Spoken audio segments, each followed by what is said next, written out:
শ্রী গুরুরং বৈষ্ণবং সচিরূপসাগ্রজত সহগণ রঘুনাথ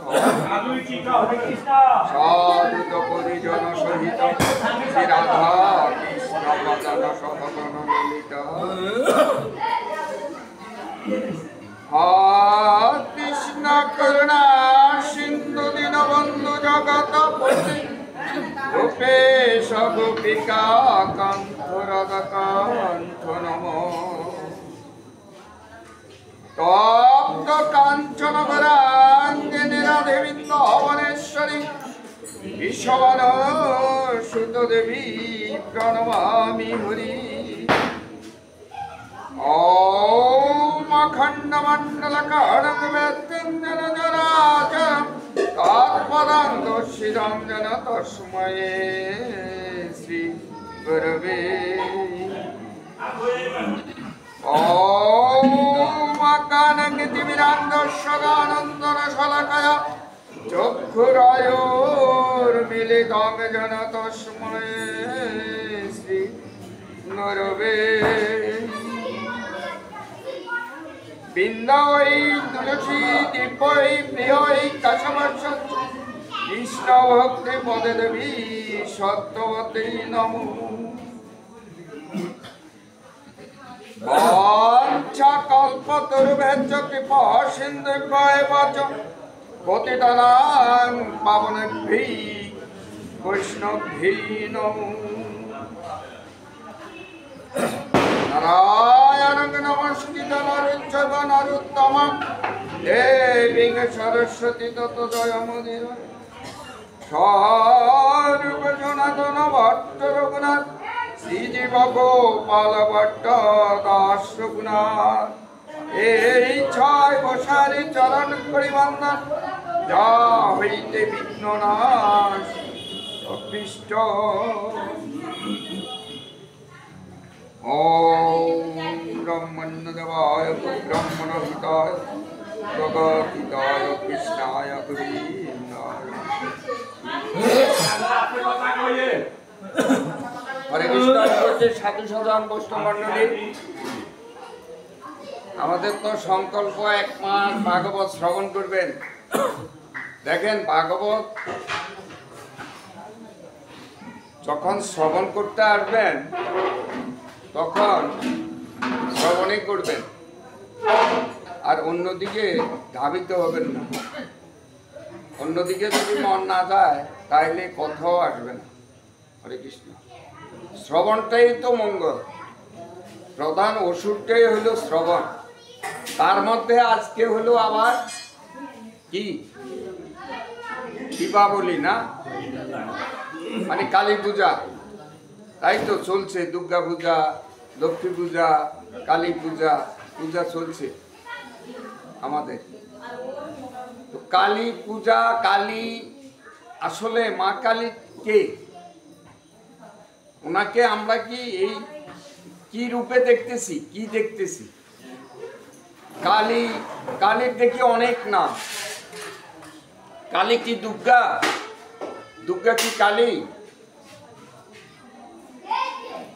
ধূমাবতী, কমলা, এই যে বিভিন্ন নাম আছে না ওনার। ওনার তো অনেক রূপ, প্রত্যেকটা রূপ এক একটা রূপের এক একটা নাম। আর এই যে শুধু নাম তা না, নামের সাথে কিছু লীলারও ব্যবধান আছে। এখন আজকে যে কালীর পূজা হচ্ছে রক্ষা কালী। এখন মা আজকে যে পূজাটা এবং এই যে মায়ের রূপটা, মা কত বস্ত্র আজকে পাবে না? অনেকের মানুষ আছে, অনেকে নববস্ত্র দিয়ে তো পূজা করে না, কিন্তু প্রকৃতপক্ষে মা উলঙ্গ, দিগম্বর। মার দেখি কাপড়ে নেই। এখন এই উলঙ্গ দিগম্বরের পূজা করার কি হেতু? হরে কৃষ্ণ। আবার আমাদেরকে হয়তো আমাদের পাশে বা আমাদের বিপরীত ধর্মের লোকেরাও বলে যে ল্যাংটা কি পূজা, এটা কি মূর্তি। আসলে কি এরকম ছিল? ল্যাংটাই কি মা? দুঃখের তো প্রচুর, আবার প্রতিদিন দিন দিন দিন রঙেরও পরিবর্তন, শাড়িরও পরিবর্তন। কালী কেন উলঙ্গ? আসলে ঘোর তথ্য আমাদের জানতে হবে। এই যে উলঙ্গ, তো পৃথিবীতে সবাই আসছি আমরা, নাকি বস্ত্র নিয়ে আসছি?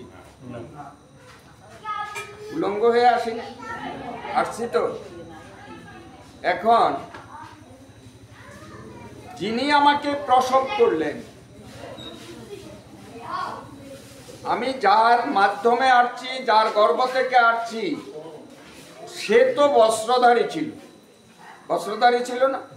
আর যখন আমাকে প্রসব করে আমি দুনিয়াতে আসবো, তখন কি বস্ত্র আছে না উনি আছে? পৃথিবীর কোনো খবর আছে ওনার? আছে? বস্ত্র কি পরনেই আছে? কি আসলে বস্ত্র আছে না বস্ত্রটা খুলে ফেলছে? বলতেও পারবে না।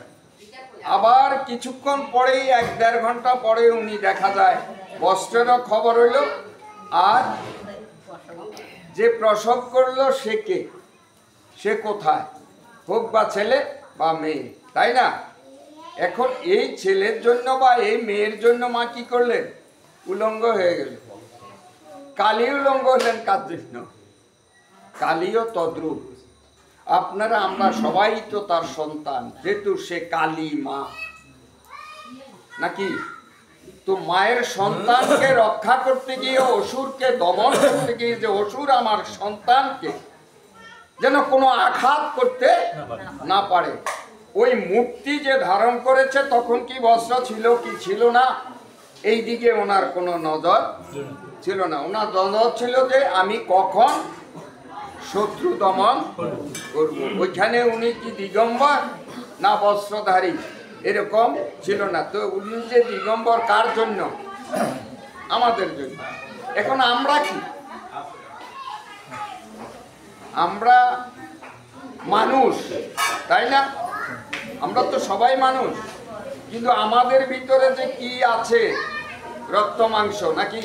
সবাইরই তো আছে একই কালার, একই রকম না?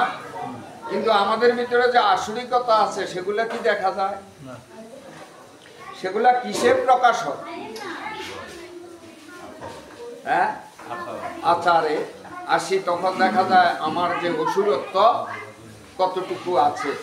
এখন ওই যে মানুষ অসুর, একজনকে উপাধি দিলাম অসুর, একজন অসুর বা সে অসুর বংশে, যদু বংশের মধ্যে তো অসুর বংশ, আবার যদু বংশের মধ্যে শ্রীকৃষ্ণ, নাকি? কৃষ্ণ বংশ কি যদু বংশ? উনি অসুর বংশে কেন আসলেন?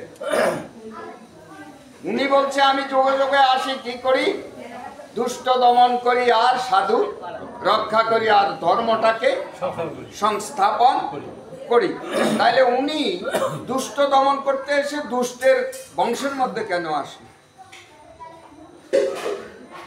তাইলে দেখা যায় এই দুষ্ট বংশে উনি আসছে ওনার বংশটাকে ধ্বংস করার জন্য।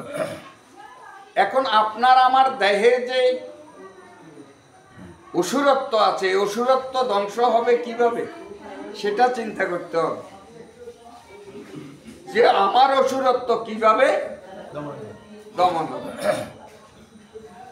আমরা কতগুলা শাস্ত্রীয় কথা আছে, উক্তি আছে, তত্ত্ব আছে, এগুলো আমাদের হয়তো জানা নেই, কিন্তু কর্ম করে চলছি, কিন্তু তার ভিতরে যে ঘোর রহস্য। এখন উনি অসুর দমন করবে, উনি মানুষের মুন্ড দিয়ে কেন মালা তৈরি করলেন? রক্ত ঝরছে, উনি তো রক্ত ধরার কথা, রক্ত দেখার কথা না, খুন না, মানুষকে কেন? আরো কোনটা কোনটা দিয়ে মালা গেঁথেছে? কি খাঁচা না মাথা? কেন? এই রহস্যটা কি? এই রহস্যটা হলো মানুষের এই যে দেহটা আছে, এই দেহটা কমপ্লিটলি পরিচালনা করে যে হেড অফিস, তাকে কি বলে? মাথা। মাথা, জ্ঞান, বুদ্ধি। তোর মাথা নাই, তোর বুদ্ধি নাই, মাথা ছাড়া চলে কেমনে? সে বাঁচবো কিভাবে? তার অর্থ তোর জ্ঞান নাই, তাই না? তাহলে অসুরের জ্ঞান থাকে কোথায়? মাথায়। মানবের জ্ঞান থাকে, সাধুর জ্ঞান থাকে কোথায়? মাথায়। এখন অসুরের সেই মাথাটা দিয়ে উনি মুন্ডমালা তৈয়ার করলেন এবং এটাকে উনি কোথায় ধারণ করলেন? গলায়। এবং করতে করতে করতে করতে এক পর্যায়ে এসে এমন হয়ে গেছে, এখন তিনি বিশ্বটাকেই মনে হয় যেন উল্টিয়ে ফেলবে। মহাদেব কি চিন্তা করলেন? মহাদেব চিন্তা করলেন, বাবা এই যে পৃথিবী লড়তেছে, দেবতারা পর্যন্ত কাঁপতেছে, যে এরে রক্ষা, এরে দমন করা, এরে আটকানোর শক্তি আমাদের কাহারও নেই। একমাত্র দেবের দেব মহাদেব ছাড়া আর একে কেউ রোধ করতে পারবে। তো মহাদেব কিভাবে রোধ করবে? মহাদেবের কথা তো শুনতেছে না। এখন এমন মূর্তি, আমার বাবা সামনে আয় দাঁড়াইছে, বাবা বাইয়ে বাইয়ে এরকম করিস না, কিন্তু আমার দেখা যায় আমি বাবারও তখন চিনি না। বলে না এরকম হয় না? আপনি করেন, আপনি কে আপনারাও চিনি না। মা কালীরও অবস্থা সেরকমই। এখন তো এর সাথে হয়তো বালাটারও শেষ করে দিতে পারে, তাই না?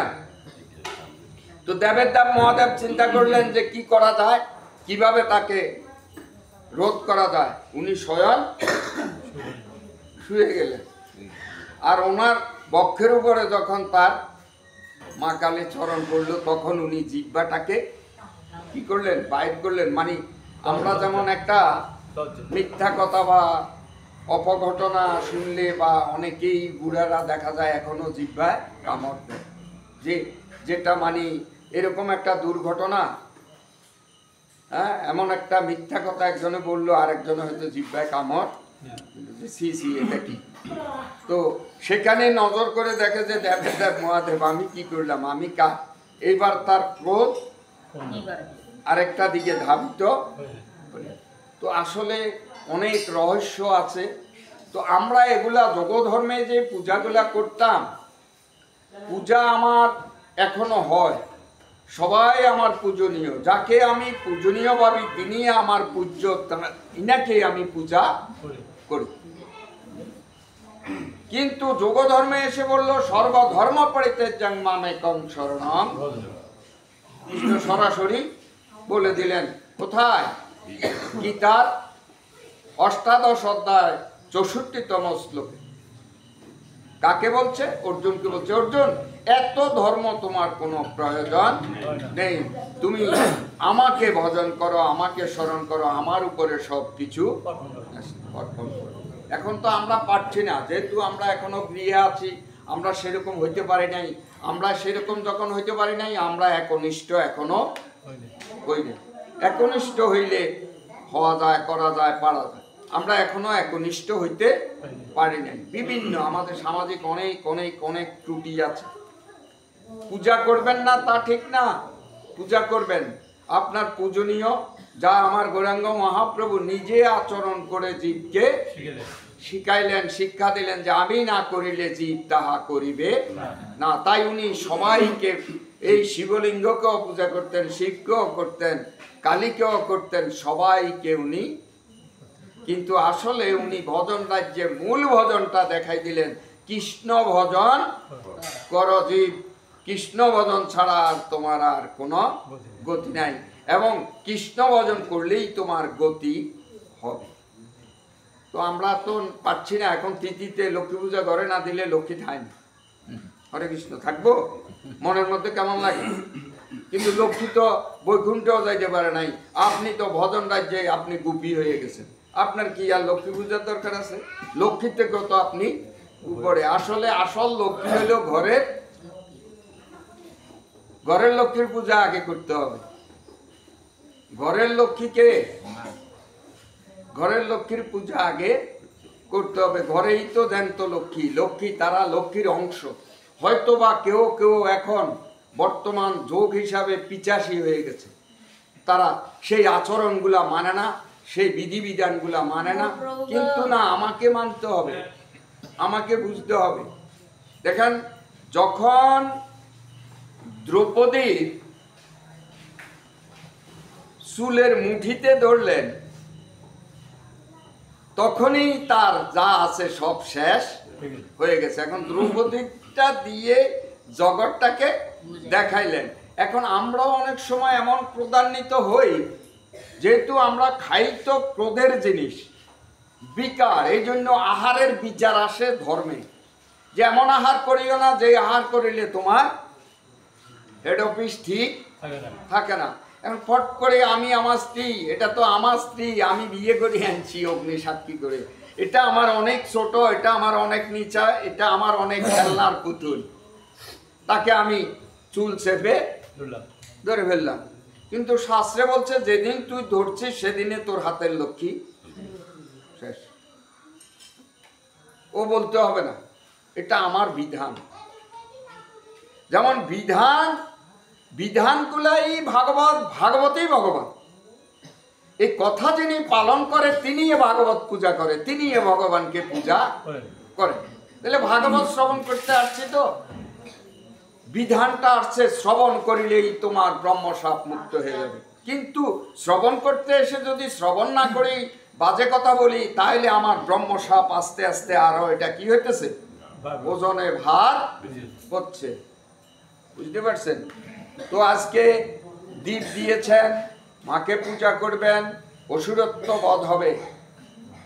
আমার জগন্নাথ মন্দিরে পুরীতে জগন্নাথ থাকবে, বলরাম থাকবে, সুভদ্রা থাকবে, কিন্তু সেই জায়গায় নৃসিংহ মূর্তিও আছে। কেন আছে? আমার গৌরাঙ্গ মহাপ্রভু প্রত্যহ জগন্নাথ দর্শন ছাড়া সেবায় যাইতেন না, জগন্নাথকে পূজা করতেন। কিন্তু মন্দিরে উনি পাদ প্রক্ষালন করে 22টা সিঁড়ি ওভারটেক করে যখন মন্দিরে উঠতেন, ডাইনিই থাকতো নৃসিংহ মূর্তি। আগে নৃসিংহকে পূজা করতেন। কিন্তু জগন্নাথ মন্দিরে কেন আগে নৃসিংহের পূজা হবে? একটু ছোট্ট করে বুঝে নেন। যেমন পঞ্চতত্ত্বকে আহ্বান করছেন, পঞ্চতত্ত্বই তো মেইন, মাসে 1, 1-এ 5। কিন্তু এর আগে কেন তুলসী বন্দনা করলেন?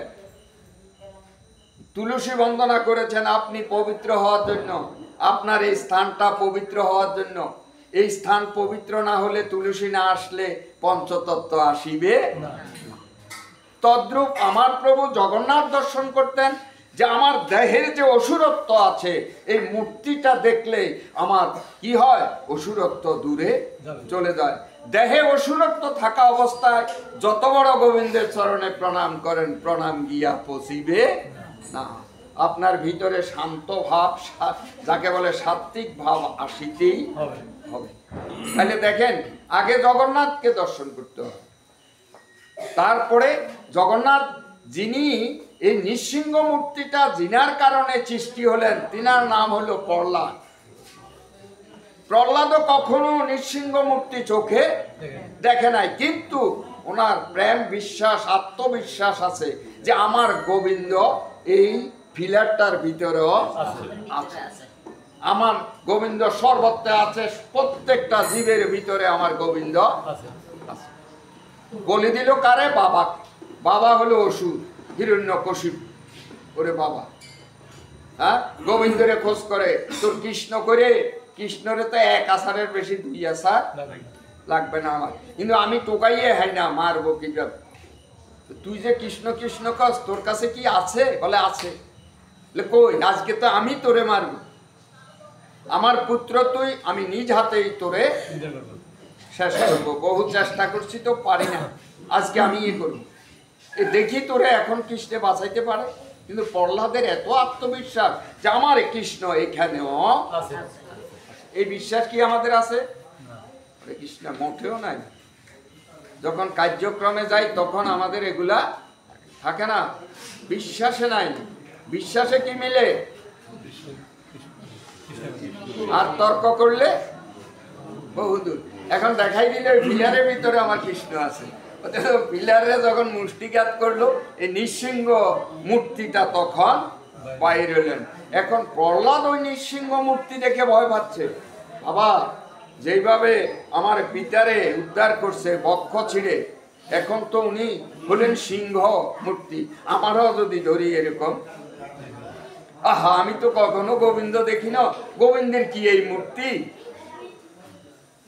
এই মূর্তি আমাকে তো নারদ যে বলছে গোবিন্দের নাকি অনেক শান্ত মূর্তি আছে, প্রভু তুমি শান্ত মূর্তিতে আসো। প্রভু কিন্তু বুঝতে পারছে কেন?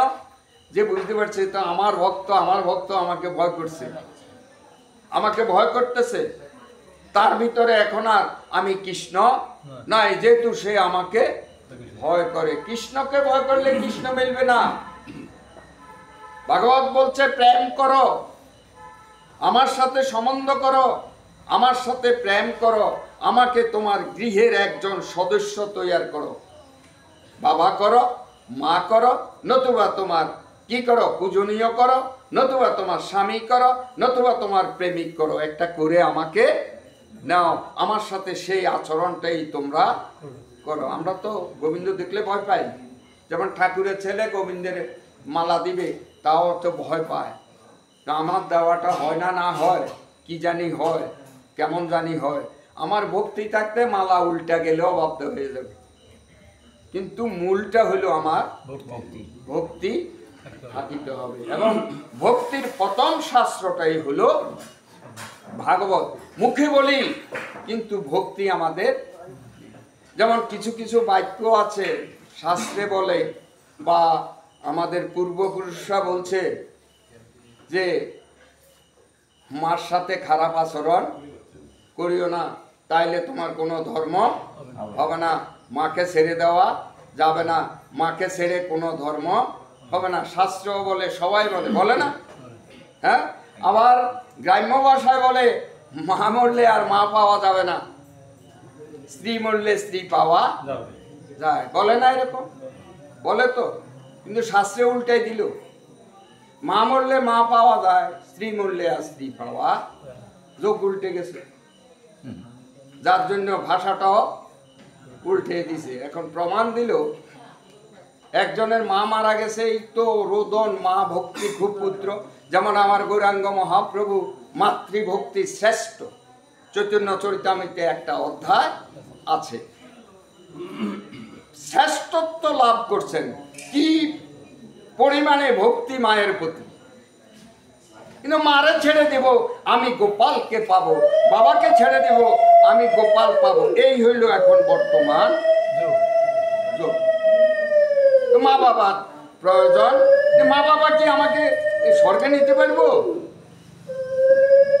রবীন্দ্রনাথ এই জন্য বলে দিলেন, কোথায় স্বর্গ কোথায় নরক, কে বলে রে তাহা বহুদূর, মানুষের মাঝে স্বর্গ নরক, মানুষের মাঝে সুর অসুর, দেবতাও মানুষ, অসুরও মানুষ, এখানেই সব।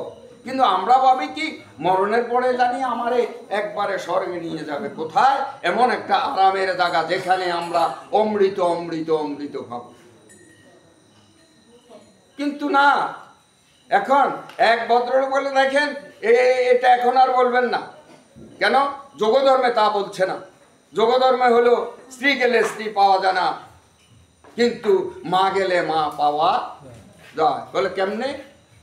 এক লোকের মা মারা গেছে, এই তো রোদন করতেছে, কাঁদতেছে, গড়াইতেছে, শিক্ষা দিচ্ছে, মা গো আমি কোথায় পাবো? মা কি আদরের জিনিস। এলাকার মাসিমা, খুড়িমা, জেডিমা, মামিমা, আত্মীয় স্বজন সবাই আইছে, যারা মাসিমা, খুড়িমা, মা, জেডিমা, তারা বলতেছে তোর মা গেছে, আমরা আছি, আমরা তো তোর মা বাবা, একবারে মার মতো টানি বলে লই, চোখের জল টল মশাই আদর করে মাথা টাথা মুছে দিছি। আরেকজনের বউ মারা গেল, এখন হেতেতে কান্দাগাড়ি করতেছে, রোদন করতেছে, কেউ আই কয় না আমি তোর বউ, আমি আসি। এই জন্য যোগধর্ম পাল্টে গেছে। ওর কাজ দেওয়ার বা বউ আমাকে যা দিচ্ছে, বোর থেকে আমি যে সেবা পাচ্ছি, এরকম কেউ আসতেছে না। কিন্তু মা বলে স্তনদান করব, যদি শিশুটি মারা যায় তাহলে দেখা যায় যে পার্শ্ববর্তী কেউ এসেও দুগ্ধ দানকারী মা হইলে তাকে দুধ খাওয়ায়, তাহলে মা পাওয়া যায়, কিন্তু স্ত্রী পাওয়া যায় না। আমাদের এখন যোগধর্মের সব পাল্টে গেছে বাবা। যে যে যত বেশি শুনতে পারে, যে যত বেশি আজে বাজে কথা বলতে পারে, যে যত সাধুদের সাথে তর্ক বিতর্ক করতে পারে, সে বড় সাধু হইতে পারে। যে বেশি বেশি ড্যাং ড্যাং করতে পারে, ঘুরতে পারে, বলে আমি কত জায়গায় গেছি, কত অর্জন করছি, কত লোক সরাইছি, জীবনে বহু কিছু দেখছি, আমার থেকে কি তুই ভালো ধর্ম জানিস? ধর্ম তোর থেকে আমি অনেক বেশি জানি। এরা আসলে এদের থলিতে হাত দিলে দেখা যায় এগুলা কি 0 পয়েন্ট, এগুলার মধ্যে কিছু নাই। ধর্মে ধার্মিক হলেই রূপ পরিবর্তন হয়।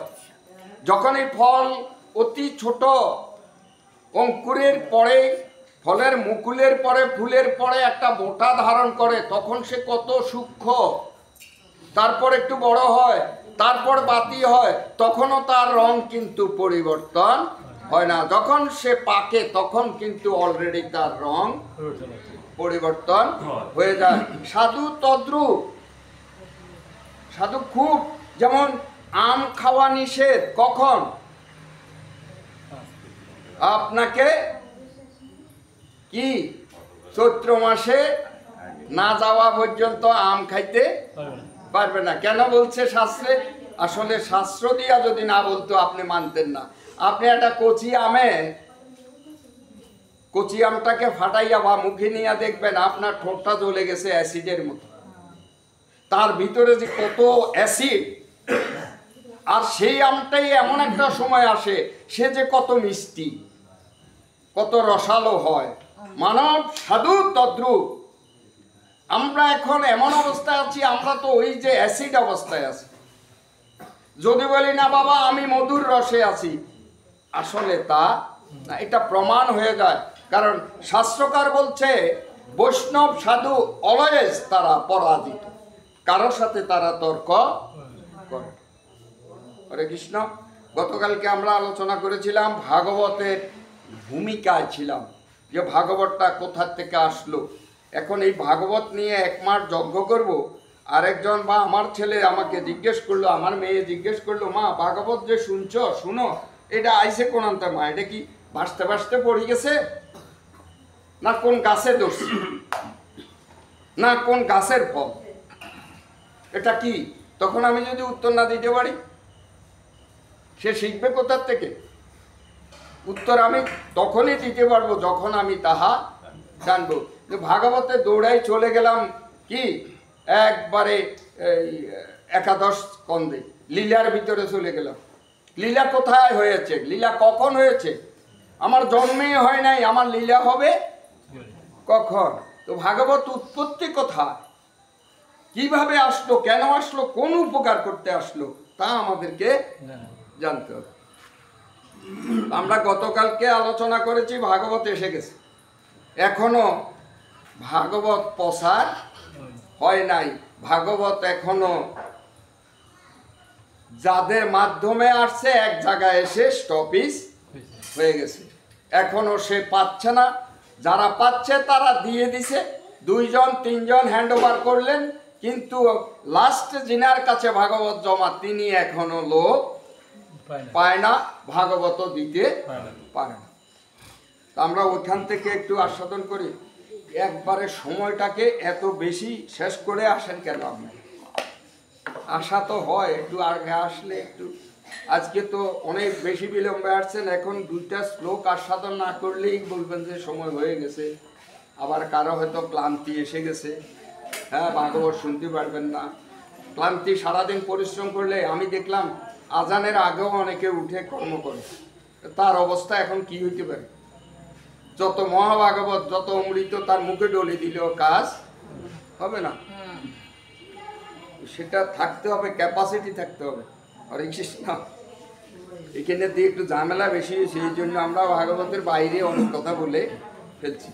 এবার মূল ভাগবতে আসি। আমরা গতকালকে আস্বাদন করেছি সকল শাস্ত্রের মধ্যে এমন একটি শাস্ত্র নাই যাহা বুভক্ষ মুমক্ষ মুক্তি সকলের অনুশীলনের বিষয় হয়। কিন্তু আশ্চর্যের বিষয় এই যে শ্রীমদ্ ভাগবত কি হয়, শাস্ত্র সকলের সমানভাবে অনুশীলনের বিষয় হইয়া থাকে। যেমন কালী, আজকে মা কালীর পূজা, এই পূজা করতে হলে তান্ত্রিক সাধক হইতে হবে, শক্তির সাধক হইতে হবে। মানে কোন শক্তি? বলে শক্তি মন্ত্রীরা কালী পূজা করতে পারে, কৃষ্ণ ভক্তেরা কালী পূজা করতে পারে না। আরে বাবা, গায়ের জোরের শক্তি না। যদি কৃষ্ণ বলে তুমি প্রচার করে দাও জগতে যে আমার ভক্তের বিনাশ নয়, তাহলে শক্তি কার বেশি? সব ভক্তের বিনাশ আছে, কিন্তু কালী ভক্ত, দুর্গা ভক্ত, হরি ভক্ত আর কৃষ্ণ ভক্তের কোনো বিনাশ নাই। তাইলে কার শক্তি বেশি? পুরা বৈষ্ণবী না হলে মাকে পূজা করা যাবে না। মার অনেক রূপ, মার বৈষ্ণবী রূপ, শ্রেষ্ঠ বৈষ্ণব মা। যুগে যুগে মা একই স্বামী, দেবের দেব মহাদেব। মহাদেব হলো পরম বৈষ্ণব। যখন উনি পরম বৈষ্ণব, ওনার নাম হলো শম্ভু। কি নাম? শম্ভু। প্রত্যেকটা ওনারও বহু নাম, 108 নাম কৃষ্ণের, তা না, আরো অনেক নাম আছে।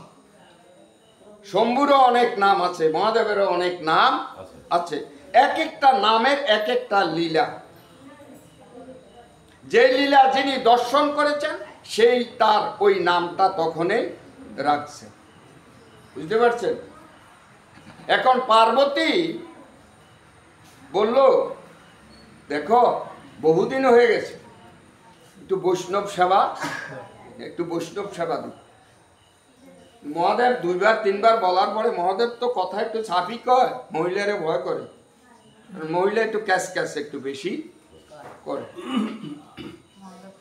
মহাদেব বলল যে তোমার থেকে উত্তম বৈষ্ণব জগতে আর কে আছে বলো, তোমার সেবা দিলেই তো হয়ে যায়। বলে না, আমি বৈষ্ণব হলো বৈষ্ণব সেবা দিতে হয়।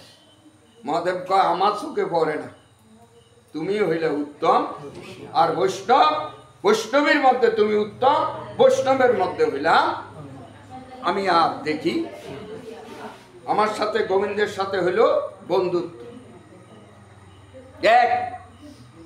একই গোবিন্দ রূপ ধারণ করেছে, তাহলে বৈষ্ণব মানে শিব হইল কে? যেমন কটা শব্দ? 3টা শব্দ, অ উ ম। অং কইলেন না, অং কইলে ব্যাগ গেছে। আমরা তো অং নমো ভগবতে বাসুদেবা শুরু করে দিলাম, কি অঙ্গের উচ্চারণ। এই জন্য বলছে সবাই করিতে পারে না, সবার জন্য প্রযোজ্য নয়। ব্রহ্ম না চিনিলে সে ওম উচ্চারণ করিতে পারবে না। ওম কইতে অ উ ম, একবারে ব্রহ্মরঞ্জে উঠে যাইব শেষ শব্দ।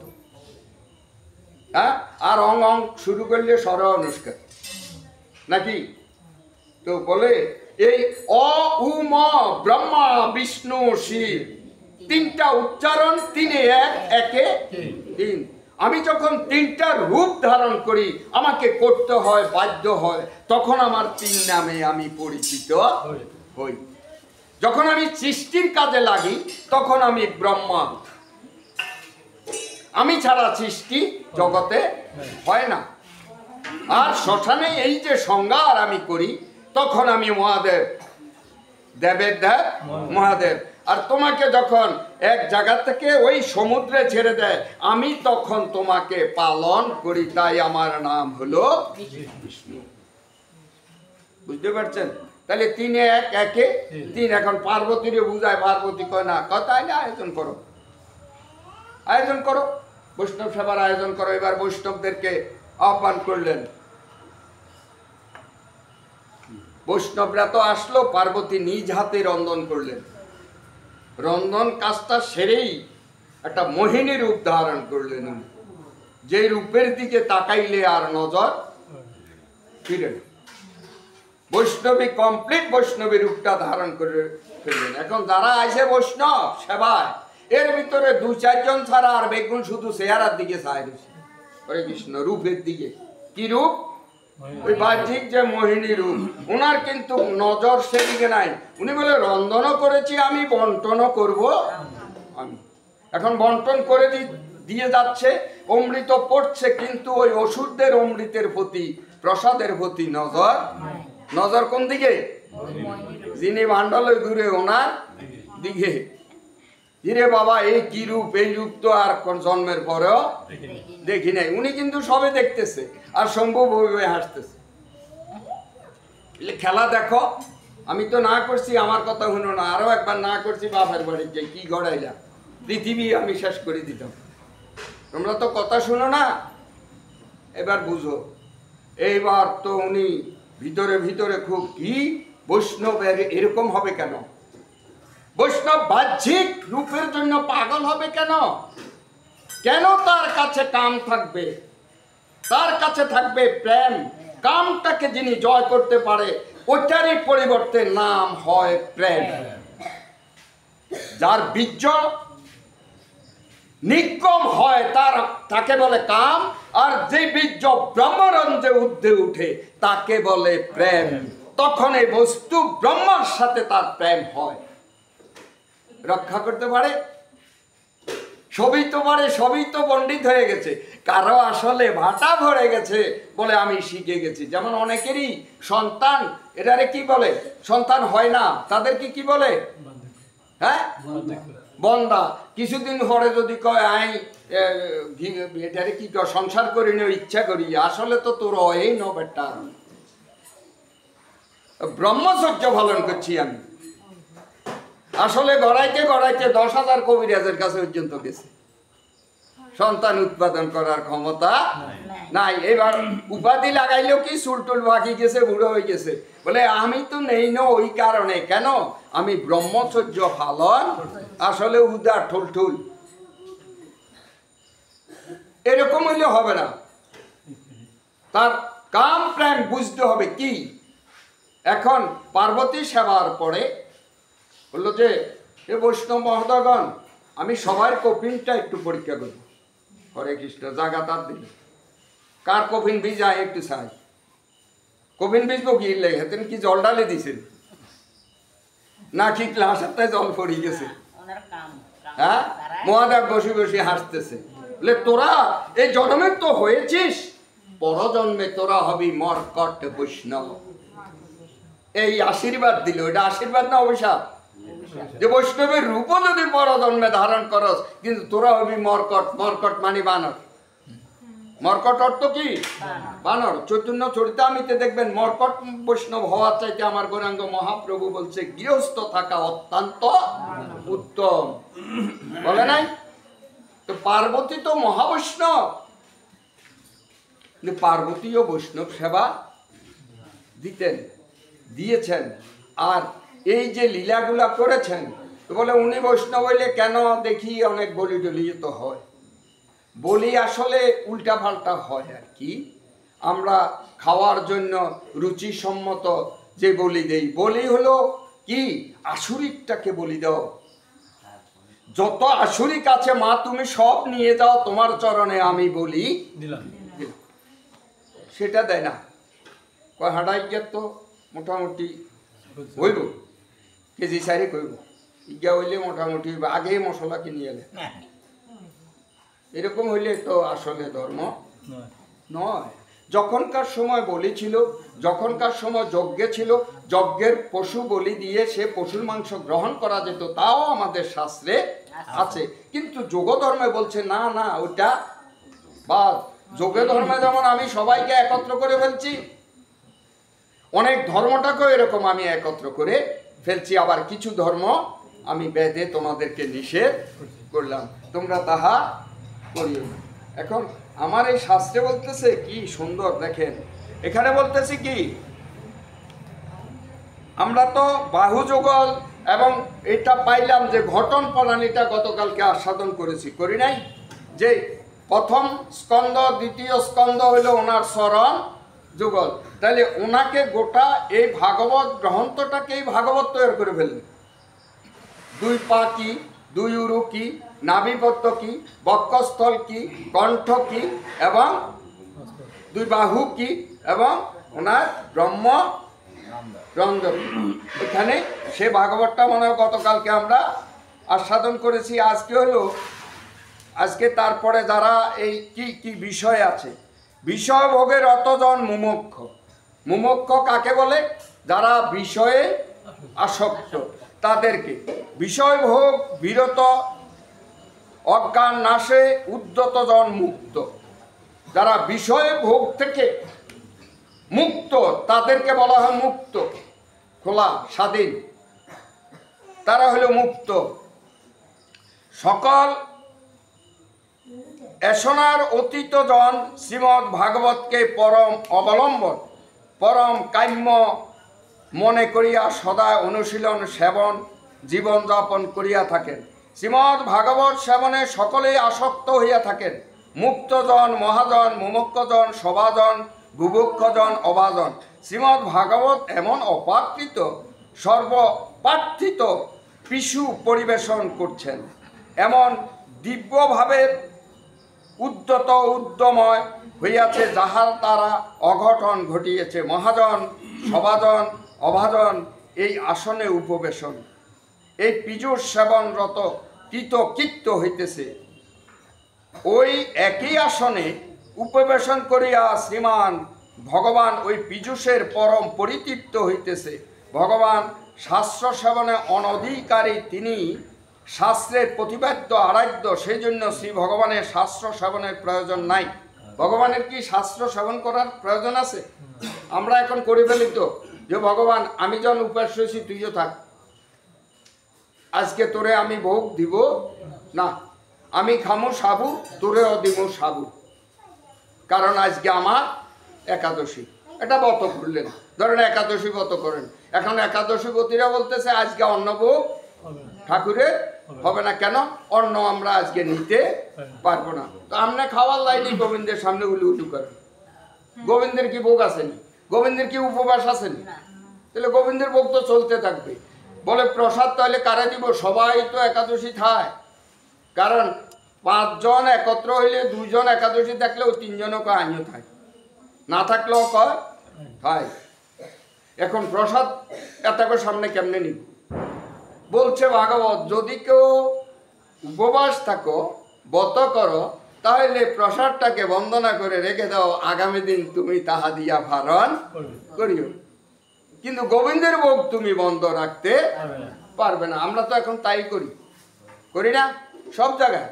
বলে এটা আর দেখবেন যখন অসৎ বা অসুচি হয় বা একটা সমস্যা দেয়া দেয়, তখন ঠাকুর সেবার লাই পাগল হয়ে যায়, কেসের মতো কেবল করে। পুরানো মোবাইল নাম্বার আছে, গুরুদেব পর্যন্ত পৌঁছে যায়। গুরুদেব আঙ্গ বাড়িতে এই হয়েছে, আয় তো 4 দেশ ভাবতে হয়ে গেছি, আয় দিলে কি অসুবিধা হইব? গুরুদেব হরছে নি বিপদ। যদি শাস্ত্র অনুসারে কথা কয় তাহলে তো শিষ্যের মনে কষ্ট দেবে। অনেক গুরুদেব অনুমতি দিয়ে দেয়, আবার অনেক গুণ আছে কাটটা টাইপের, এগুলো তুই থাকলে থাক, না থাকলে তোরে আয় কি অন্ধকার রাজ্যে ঢুকে থাক, তোর অধিকার নাই, প্রয়োজন নাই। গোবিন্দ তোর প্রতি কোনো অসন্তুষ্ট হবে না। গোবিন্দ তো স্বয়ং দেখতেছে অন্তর্যামী যে তুমি অসুচি, আমি তোমার হাতে কেন গ্রহণ করব? তুমি না দিলেও তোমার কোনো পাপ হবে না। আর যদি গোবিন্দের প্রতিদিনে এরকম হইতে হয়, তাহলে তুমি হয়ে যাও না বেদাতীত। বেদাতীত হইলে কি হইতে হবে? বেদের অতীতে যাইতে হইলে, বেদ না মানলে তাকে কোন লাইনে যাইতে হবে? হ্যাঁ, সে বৈষ্ণব হয়ে যেতে হবে। তাইলে আর তার বেদের ভিতরে নাই, তারে মরলে কেউ পড়াও দিতে আইতো না, আইতো না। তার যে নিয়ম, সে নিয়মে তার কাজগুলা হবে। তাহলে তার আর মানামানি নাই, তার বাবা মরক, মা মরক, স্ত্রী মরক বা পুত্র মরক, এতে তার কোনো অসহজ নাই, যেহেতু সে হইল। কিন্তু বেদের ভিতরে থাকি আমারটা নাকে দি বাইরে হইলে এটারে কি কয়? হিন।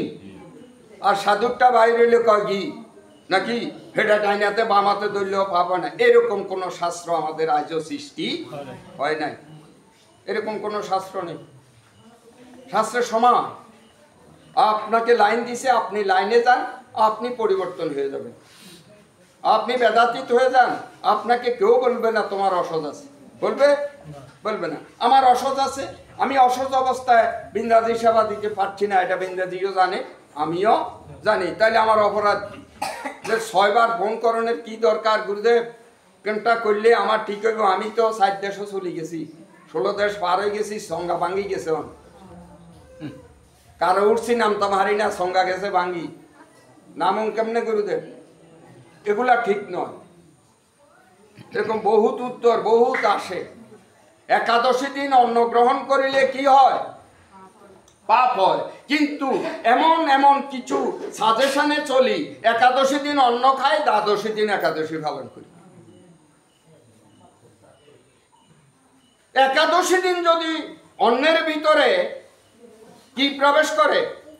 পাপ, পাপ পুরুষ প্রবেশ করে, তাই না? তাই শাস্ত্রে বলছে একাদশী দিন অন্ন বর্জন করো। কিন্তু আমরা ওই ভারতের অনুসর হয়ে ভারতীয় লোকদের দ্বারা যারা পরিচালিত হচ্ছি, তারা ভারতের টাইমটাকেই পালন করছি। কিন্তু ভারতের সাথে আমার টাইমের ব্যবধান আধা ঘন্টা, আবার ভারতের সাথে ভারতের টাইমের 1.5 ঘন্টা 2 ঘন্টা ব্যবধান।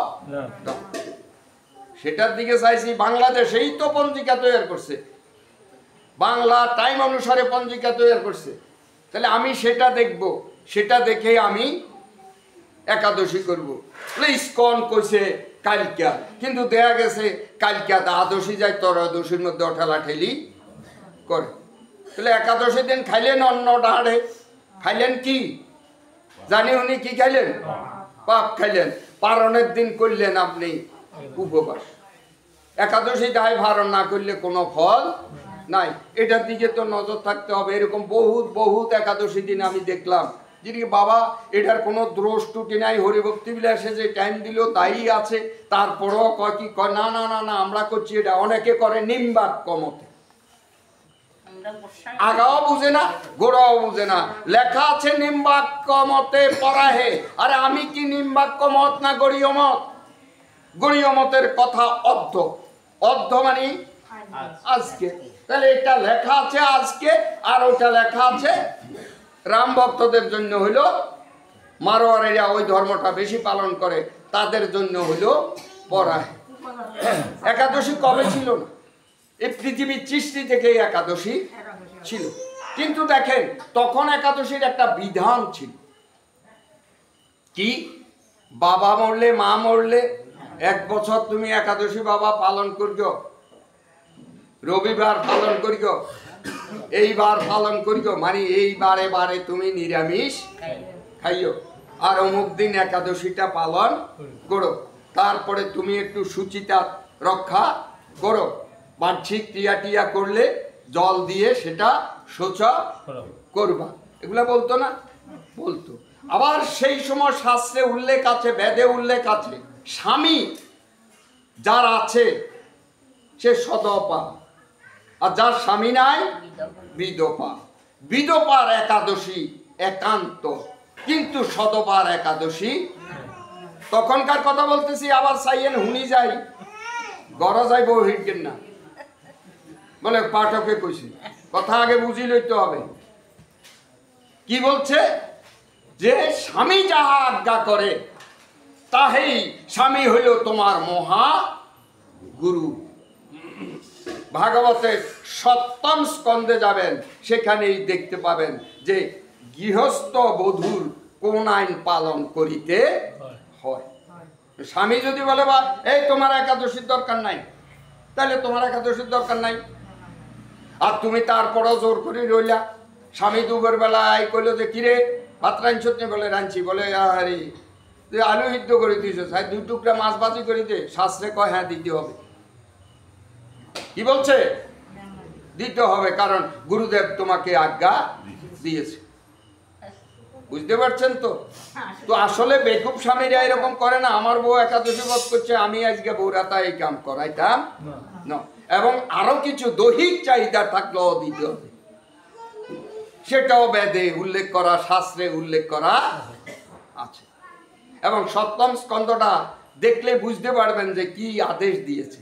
এখন এমন এক অবস্থা হেতি তো হুতা লইব ওইটা হিডনের লাই। আই একাদশী করি, আই ইস্কনের লগে গেছি, আমি এত সদাচারী গেছি, তুমি আইও না কা, তুমি এই মতে আইও না কা। বুঝতে পারছেন?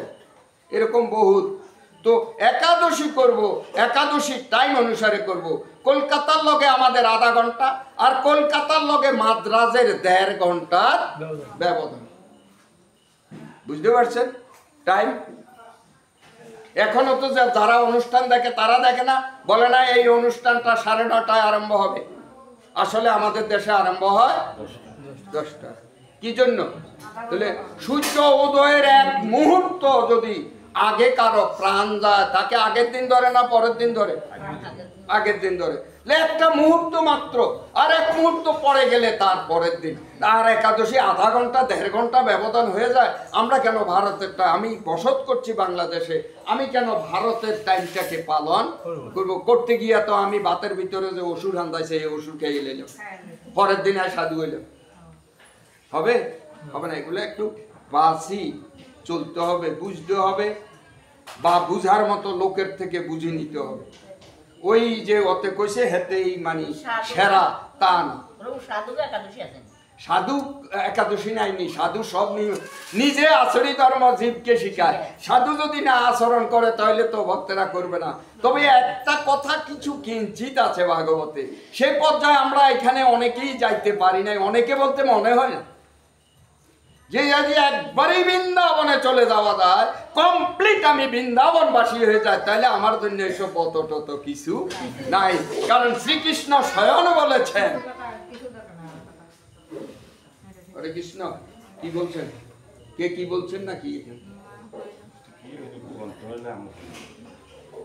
কৃষ্ণের এরিয়াতে বৃন্দাবনে মাধবেন্দ্র পুরী প্রবেশ করেছিলেন। উনি অযাচিত।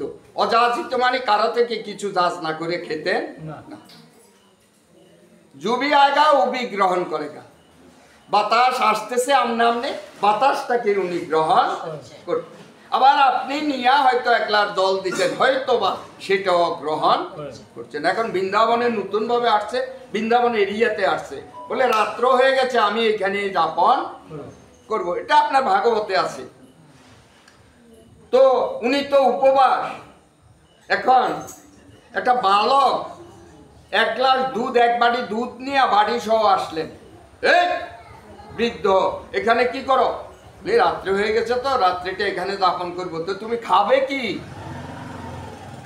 ওই যে বৃন্দাবনের ভিতরে মায়েরা গোপীরা আমারে দিয়ে দুধ পাঠাইছে তোমার জন্য, ধরো দুধটা খাই, বাটিটা রেখো, আমি কিছুক্ষণ পরে এসে বাটি নিয়ে যাব। যাওয়ার সময় বলছে বাটি রেখে দিও, আমি আসবো। বৃন্দাবন এরিয়ার ভিতরে কেউ কোনোদিন উপাস থাকিতে পারে? সেই জায়গায় এসে দেখা যায় শাস্ত্রে ইঙ্গিত করলো যারা বৃন্দাবনবাসী তাদের কোনো উপবাস নাই। এখন আমরা কি সে মাধবেন্দ্র বুড়ি? এখন মাধবেন্দ্র বুড়ি দুধ খায় বাড়ি লই, দুধ দিয়েছি, ইরে বালক দে আইয়ে না। আরে দুধ দিল কে? তারাও দেখলাম না। বালক ইকা কে রে? ইকারে তো বুঝতে পারতেছি না, বালক কেন আসে না? আর আমার জন্য, আমি যে অভুক্ত অবস্থায় আছি এটা জানে কে? তো কৃষ্ণ। আমি কৃষ্ণ ভজন করি, কৃষ্ণের দর্শন পাইয়াও কৃষ্ণ চিনি না। এই জন্য বলছি আগে কৃষ্ণ চিনুন, তারপর কৃষ্ণ আরাধনা করতে হবে।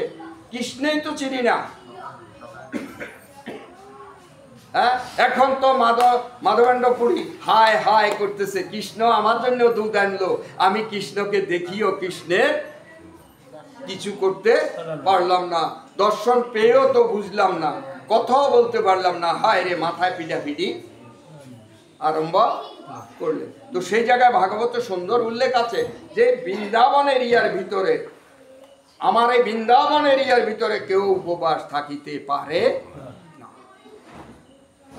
এখানে কোনো উপবাস নাই। এখন আপনি সাধু কইছেন কারে বুঝেন? আমি তিলক করছি তো, এই যে মালা টালা লাগাইছি, তুলসী মালা সয়ান লাগাইছি, আমি সাধু হয়ে গেছি। তাবিজ দুগার ঝুলাই দিছি সামনে দিয়ে, সাধু হয়ে গেছি। কেমনে বুঝবেন কোন উদ্দেশ্য? কোন উদ্দেশ্য? মিষ্টি রোল টালে বাড়ি চাইলে কি অতিথি হয়ে যায়নি? হরে কৃষ্ণ। এতে তো আরে কারণের লাই হয়তো হয়, ঠিক না? এখন যোগধর্মে তো এরকম চলছে। কারণ সাধুর বেশ নিলে তো বাবা সাধু হবে না। আর সাধু হওয়ার আগে একাদশী তাকে করতে হবে, সব পথে করতে হবে, নিয়মগুলো তাকে পালন করতে হবে, সাধুত্ব যা আছে সবে করতে হবে। না হইলে তো পরবর্তী জেনারেশন এটা করবে না। হরে কৃষ্ণ। সময় কি হয়ে গেছে নাকি বেশি? দেখেন শ্রীমদ্ ভাগবত শ্রী ভগবানকে সরস সুন্দরভাবে প্রকাশিত করছেন। ভগবান কি রূপে আছেন, কিভাবে আছেন কেউ দেখেন নাই, কেউ জানেন নাই। ভগবানের লীলার কথা, ভগবানের শয়নের কথা, ভগবানের আনন্দের কথা ভগবানের দেখেন নাই, শুনেছেন। কোথা থেকে শুনছেন? ভাগবত থেকে শুনছেন নাকি দেখছেন? হ্যাঁ, কেউ দেখছেন? দেখেন নাই, শুনছেন। এটা দিচ্ছে কে? ভগবানে দিচ্ছে। কেন? আপনি জানে, ভগবান জানে যে এরা আমাকে কখনো দেখে নাই, এরা আমাকে পেতে হলে এই ভাগবতের মাধ্যমে তারা আমাকে পাবে। তাই ভাগবত কয়টা? দুইটা। একটা হলো গ্রন্থ ভাগবত, আর একটা কি? হ্যাঁ, ব্যক্তি ভাগবত। তো ব্যক্তি ভাগবত তো সারা দেশে আছে, নোয়াখালী, কুমিল্লা, লক্ষ্মীপুর, রামগঞ্জ, এক জায়গাতে আছে, তাহলে বহুজন। কিন্তু এই ভাগবত, গ্রন্থ ভাগবত আঙ্গ ভাগবতে লেখা আছে। আঙ্গ টিভিতে আজকে এই খবর কইছে, আপনাকে টিভিতে কয় না এটা? আরে 8টার খবর ব্যাগের টিভিতে একটাই কইছে। আমি শুনুন না, হয়তো বা 2 নম্বর কি শুনছি, আমার ভুল, কিন্তু খবর কয় না ঠিকই আছে। সবাই টিভিতে একই খবর কইছে। একজনের টিভিতে কি একরকম খবর কয়? কয়। হরে কৃষ্ণ। এইখানে তাই বললেন, এই যে সমানভাবে প্রকাশিত করেছেন শ্রীমদ্ ভাগবত, শ্রী ভগবানের অভিন্নভাবেই ছিলেন। ভাগবত আর ভগবান অভিন্ন, উনি কখনো পৃথক নয়। আর শ্রী ভগবানের নাভি কমলে জাত সুত ব্রহ্মা সুদীর্ঘ তপস্যায় পিতাকে প্রসন্ন করছেন। ব্রহ্মাকে সৃষ্টি করলেন সর্বপ্রথম ভগবান। কোথার থেকে? বুদ্ধলার কি হলাই নয়, এটা কেমনে উচিত হয়? ভগবান তো পুরুষ, পুরুষোত্তম। ব্রহ্মারে উনি প্রসব করলেন, ব্রহ্মার মাহাত্ম নাই। তাইলে ভগবান অঘটন ঘটন পটয়সী, ইচ্ছা মাত্রেই সব কিছু করতে পারে। উনি একা পৃথিবীটা, সারা পৃথিবীটা জলমগ্ন। উনি ভাবলেন আমি একা, আমাকে চিনবে কে, আমাকে জানবে কে? আমাকে চিনার জন্য, জানার জন্য জনগণের প্রয়োজন আছে। তাইলে আমি একটু সৃষ্টির প্রক্রিয়া যাই। তো আমি তো সারা বিশ্বে সৃষ্টি করব, অংশ থাকবো, তবে আমি করব না, আমি একজন প্রতিনিধি দিয়ে করব। যাকে দিয়ে করব তাকে আমি সৃষ্টি করব। এবার ব্রহ্মাকে সৃষ্টি করলেন। এখন ব্রহ্মা তো ওনার পুত্র হয়ে গেছে না? হরে কৃষ্ণ। পুত্র বাবারে চিনে না, বাবার মুখ দেখে না, বাবার চেহারা দেখে না। কেন দেখে না? কিরে বাবা আমারে জন্ম দিল কি? এখন তার অর্থ কি? অনেক কিছু বুঝাচ্ছে যে কেন চিনে না, মানে তাকে সেই কৃপা এখনো উনি করেন নাই। গোবিন্দ কৃপা না করা পর্যন্ত গোবিন্দকে দেখা যাবে না। কৃপাটা কার মাধ্যমে, কিভাবে করবে? কি দিগলি ঠাকুর বাড়িতে করবে, নাকি ওই যে সমনি মন্দিরে করবে? একমাত্র গোবিন্দেই জানে কোথায় আপনাকে কৃপা করবে। কৃপা ছাড়া প্রসাদ, কৃপা অর্থ প্রসাদ, আপনাকে প্রসাদ না করা পর্যন্ত আপনি গোবিন্দ দর্শন করতে পারবেন না। এখন ব্রহ্মাও পারতেছে না। এখন ব্রহ্মা বলতেছেন তপস্যায় পিতাকে প্রসন্ন করছেন, তপস্যাতে বসে গেছেন যে তপস্যা না করলে আমি আমার পিতাকে দর্শন করতে পারবো না। এখন পিতা পদ্মনাভ শ্রী ভগবান শ্রী প্রসাদ রূপে শ্রী ভাগবতমিত প্রদান করলেন পুত্রকে। দেখেন এখানেও বলছে প্রসাদ। প্রসাদ কি এই ফল, অন্ন, না কি এই ফল, না কিছুক্ষণ পরে যেটা হইতেছে সেটা? কৃপা, এটা হলো মেইন। কৃপাটা এই পাত্র দিয়েও করতে পারে। কৃপাটা উনি প্রণামের মাধ্যমে করতে পারে। যদি কৃষ্ণদাস কবিরাজকে রাধা গোবিন্দের মালা দিয়ে কৃপা করেছেন, তাইলে ফুলের মালার মাধ্যমেও কৃপা করতে পারে। কৃপা কি দিয়ে করবে? আর সেই কৃপা অর্থ প্রসাদ, আর আমি হয়ে গেলাম প্রসাদী, উপাধি। কত বড় উপাধি হয়ে গেছে, আমার মতো বড় সাধু আর নাই। মারাতে খাই না। হরে কৃষ্ণ। এরকম ধর্ম এত গভীরে নয় ধর্ম দেখতে হবে, ধর্ম তো অধর্ম করে ফেলতেছি, তাহলে আবার ধর্ম পাবো কোথায়? এখানে বলতেছেন সে কি করলো, নাভি কমলজাত ব্রহ্মা সুদীর্ঘ তপস্যা পিতাকে প্রসন্ন করছেন। পিতা পদ্মনাভ শ্রী ভগবান প্রসাদ রূপে ভাগবতমিত প্রদান করিয়াছেন, পুত্রকে কৃতার্থ করছেন। তাহলে পুত্রকে ভাগবত দিলেন, কাকে দিলেন ভাগবত? ব্রহ্মাকে দিলেন।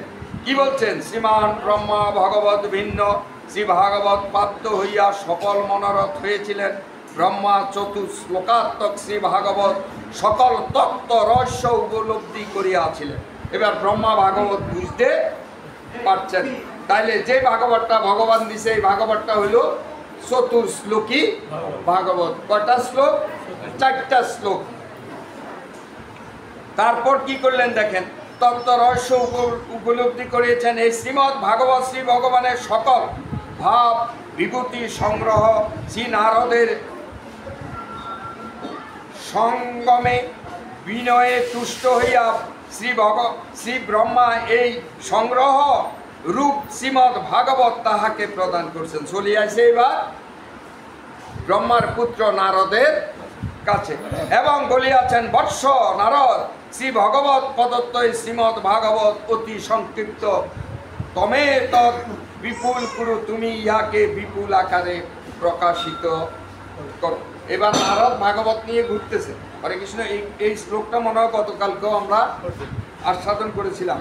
তো আজকে তো সময় অনেক হয়ে গেছে না, ভাগবতের বাইরে কথা বেশি হয়ে গেছে নাকি? না, ওগুলা ভাগবত নয়, কথা তো অনেক হয়ে গেছে। আপনাদের তো এখন ধৈর্য হারা দেখতেছি আমি। রাধে, আজকে এখানে রাখি। আমরা আগামী দিন দেখি এই ভাগবতের যে বাকি আরও এই কিছু রহস্য আছে, এই রহস্যগুলা দেখি আগামী দিন শেষ করতে পারিনি। আর একটু সকালে আসলে, একটু সকাল আধা ঘন্টা আগে আসেন, আধা ঘন্টা বেশি না, আর একটু আজকের থেকে আধা ঘন্টা আগে আসবেন। আজকের মতো এখানেই রাখি। কারণ নারদকে বললো, নারদ তুমি এটা পুত্র হিসাবে আমি তোমাকে দিলাম, তুমি এটাকে ব্যাখ্যা করে আর একটু বিপুল আকারে গঠন করো। এখন দেখি নারদ কতটুকু করে, আবার নারদ কাকে প্রদান করলে। কারণ নারদের মুখে তো আমরা ভাগবতী কথা শুনি নাই। নারদের মুখে ভাগবতী কথা শুনেছেন প্রহ্লাদ। তাও প্রহ্লাদ তখন মাতৃগর্ভে, গর্ভের ভিতরে থেকেই নারদের ভাগবতী কথাগুলা সে শ্রবণ করতে পারছে। তাহলে মা যাহা শ্রবণ করে, গর্ভে থেকে সন্তান তাহাই শ্রবণ করে নাকি? মা যাহা খায়, সন্তান তারই রসটা পায়। বুঝতে পারছেন? ভাগবতে আরো কিছু গুরু রহস্য আছে, যে অসৎ বলি, জাতক অসৎ। আমি দেখলাম ভাগবতে বলছে, যতক্ষণ পর্যন্ত নারী ছেদন না হয় ততক্ষণ পর্যন্ত জ্ঞাতির গায়ে অসৎ আসে না। বুঝতে পারছেন? এই কথা আর কোনোদিন শুনছেন? আমি শোনাবো, ভাগবতে আছে যে বাচ্চার নারী ছেদন না হওয়া পর্যন্ত জ্ঞাতির গায়ে অসৎ আসে না। কারণ দেখা গেল তখন তারা অনেক দান করেছেন, এমন পুত্র লাভ করেছেন, পুত্র দেখে পিতা এলাকার যা আছে ব্রাহ্মণ এবং যার যা প্রয়োজন সব অঢালা দান করেছেন। তাইলে অসৎ অবস্থায় কি করে দান করলেন? পরবর্তীতে শাস্ত্রকার উল্লেখ করলেন, নারী ছেদন না হওয়া পর্যন্ত অসৎ গায়ে আসে, শুধু মা বাবার সাথে। আঙ্গ নারী হরেনি অন্ত কাটিয়ে এলাই হাসপাতাল নারী ছেদন হয়নি। নারী তো অনেকের তেল দেওয়া লাগতো, তারপরে এই করতে হইতো, ওই করতে হইতো, সব পাটকেল খাইলে সেখানে বোকা হইতো না। এই নারী ছেদন না হওয়া পর্যন্ত, পরা না পর্যন্ত তার অসৎ গায়ে। বুঝতে পারছেন? আমরা তো মনে করি যেদিন সেই দিন থেকে অসৎ, এটাই তো পালন করে আসতেছি, তাই নয়? বলে বড় বলাই এলো মা বাবার কাজ করার অধিকার। কিন্তু শাস্ত্রকার সুন্দর করে লেখছে, আমি যে করতে ভুল করছি, শাস্ত্রে বলছে বড় বরের পরে বলছে তারপরে, আর তারপরে চলে গেছি আমরা একবারে ছোট গা মাঝখান দিয়ে 3 গা। কিন্তু আসলে হইলো একবার পর পর পর পর জেনারেশনে আসবে। বড়টা না পারলে, বড়টা না থাকলে তারপরেরটা, তারপরেরটা না থাকলে তারপরেরটা। আমরা লাভ দিই বড় গা, নাহলে ছোট। এটাই করতেছি, কিন্তু শাস্ত্র খুলি দেখবেন সুন্দরভাবে কি লেখা আছে। আজকের মতো ভাগবত এখানে বিশ্রাম, রাতে আধা ঘন্টা আগে আসবেন। এটা হলো আমার অনুরোধ। আপনারা ভক্তরা না আসলে, প্রকৃত ভক্ত না হইলে, শ্রোতা না হইলে বক্তা ভালো বক্তৃতা দিতে পারে না। ভাগবত বলছেন, বুঝতে পারছেন? ভাগবতে বলছেন সুখদেব গোস্বামী। কাকে বলছেন? সুখদেব গোস্বামী পরীক্ষিতকে বলছেন, পরীক্ষিত তোমার মতো শ্রোতা না হইলে ভাগবত এত সুদীর্ঘ হইত না। জয় জয় শ্রীমৎ ভাগবত।